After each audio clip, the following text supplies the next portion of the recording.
बड़ी खबर अब राजस्थान से आ रही है। यहां पेपर लीक के मास्टरमाइंड पर बुलडोजर एक्शन देखने को मिला है। पेपर लीक के आरोपी के अवैध निर्माण को ढहा दिया गया। अवैध कोचिंग पर जेडीए प्रशासन का एक्शन देखने को मिला। अतिक्रमण का हवाला देकर यह कार्रवाई की गई है।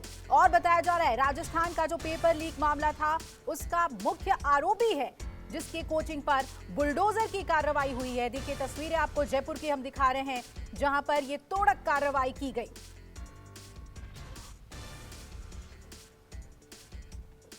केजे श्रीवत्सन मेरे सहयोगी जुड़ रहे हैं। केजे, अभी तक बीजेपी शासित राज्यों में इस तरीके की तोड़क कार्रवाई देखने को मिलती थी, लेकिन अब राजस्थान की कांग्रेस सरकार को भी यही लग रहा है कि यही सही तरीका है एक्शन लेने का।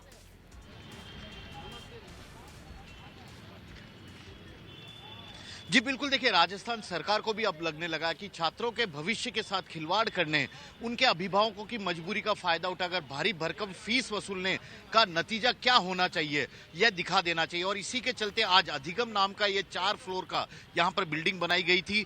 भले ही यह पूरी कार्रवाई एक अतिक्रमण हटाओ के नाम पर हुई है, लेकिन भर्ती परीक्षा पर्चे लीक मामले में इस कोचिंग संस्थान के मालिक की बड़ी भूमिका थी। यहाँ पर पढ़ाई के नाम पर केवल नाम मात्र पढ़ाई होती थी, बाकी सभी साजिश एक तरह से कहो तो छात्रों के भविष्य के साथ खिलवाड़ के लिए यहाँ पर बनाई जाती थी, उसे अंजाम दिया जाता था। और आज जेडीए के अधिकारी सुबह सुबह यहाँ पहुंचे, जयपुर विकास प्राधिकरण के अधिकारी। मेरे साथ जेडीए के अधिकारी भी है, रघुवीर सैनी जी। मैं उन्हीं से बातचीत करने की कोशिश करता हूं कि कितनी बड़ी कार्रवाई है और क्या इसका पूरा एक संकेत देने की कोशिश की जा रही है। सर, आप लोगों की सबसे बड़ी कार्रवाई है छात्रों के भविष्य को बचाने के लिए।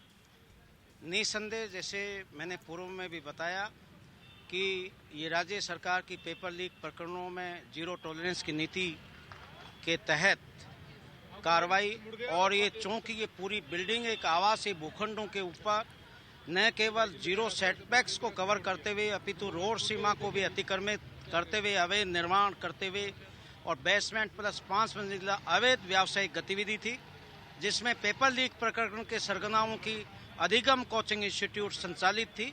तात्कालिक कारण निसंदेह पेपर लीक प्रकरण है और आधार इसका ध्वस्तीकरण का हमारे जो बिल्डिंग बायलॉज का गंभीर उल्लंघन करके आवासीय पे सेटबैक्स को पूरा कवर करते हुए रोड सीमा को अतिक्रमित करते हुए आवासीय पे व्यावसायिक बिल्डिंग थी, इसलिए हमने इसको ध्वस्तीकरण को अंजाम दिया है। और निसंदेह देखिए, जो यूथ के भविष्य के साथ, उनके सपनों के साथ कोई आपराधिक करते करेगा, कोई खिलवाड़ करेगा, वो अक्षम्य है।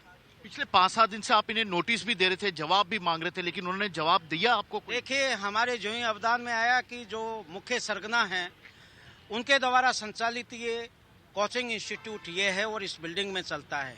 अविलंब हम पहुंचे थे। हमारी तकनीकी और राजस्व टीम का पूरे हमारे जो रिकॉर्ड के आधार पे हमने सूक्ष्मता से परीक्षण करवा के और इनको नोटिस दिया था। विगत दिवस 8 जनवरी के साय 5 बजे तक का हमने समय दिया था कि आप ये अवैध निर्माण है, इसको हटाइए और आप अपना कोई पक्ष है तो प्रस्तुत कीजिए। इनके द्वारा न पक्ष प्रस्तुत किया गया, न अवैध निर्माण हटाया गया। इस पर कल प्रातः हमने पुनः इनको लीगल नोटिस दे करके और इस अवैध बिल्डिंग को खाली करके अवैध निर्माण को हटाने तो पाबंद किए जाने के बावजूद इनकी तरफ से कोई कार्रवाई नहीं की गई, नहीं अपना पक्ष प्रस्तुत किया गया। तो ये देखिए कितना बड़ी ये लोग छात्रों के साथ खिलवाड़ कर रहे थे, उनके भविष्य के साथ खिलवाड़ कर रहे थे। भर्ती परीक्षाओं के, सरकारी भर्ती परीक्षाओं के पर्चे लीक का मुख्य सरगना ये अधिगम कोचिंग सेंटर था। यहीं पर बैठकर साजिशें तैयार होती थी, किस तरह से भर्ती परीक्षाओं के पर्चे लीक करवाया जाए, किस तरह से अभिभावकों की मजबूरी का फायदा उठाया जाए, छात्रों के सपनों को पूरी तरह धूमिल कर दिया जाए। लेकिन अब जिस तरह से ये पूरी कार्रवाई सामने आई है, ये केवल पहली और आखिरी कार्रवाई नहीं है। अब इस तरह की कार्रवाई ऐसे तमाम कोचिंग सेंटर और उन लोगों के घरों पर भी आने वाले दिनों में नजर आएगी जो कि इस तरह के घपलेबाजी को अंजाम देते थे, लोगों की भावनाओं के भविष्य के साथ खिलवाड़ करते थे। और उसी के तहत आज जयपुर विकास प्राधिकरण के अधिकारी इस पूरी घटना को यहाँ पर अंजाम दे रहे हैं। ये 4 बिल्डिंग का, ये देखिए, ये 4-5 फ्लोर के ये पूरी बिल्डिंग थी। यहाँ पर छात्रों के अभिभावकों से मोटी फीस वसूलने के लिए टीवी लगाए गए थे, अत्याधुनिक पढ़ाने की चीजें लगाई गई थी, टेबल कुर्सियां मेज सब थे। लेकिन पढ़ाई की जब बात आती थी तो यहाँ पर नाम मात्र के लिए छात्रों को बुलाया जाता था, पढ़ाई की कोचिंग की बात होती थी, बाकी सभी यहाँ पर वो गोरख धंधे होते थे जो कि किसी भी युवा बेरोजगार के सपने को तोड़े जाते थे। जी बिल्कुल। केजी, क्या लग रहा है जिस तरीके से ये नकल माफियाओं के ऊपर नकेल कसी जा रही है राजस्थान सरकार की तरफ से, अभी और ऐसी तोड़क कार्रवाई देखने को मिलेगी?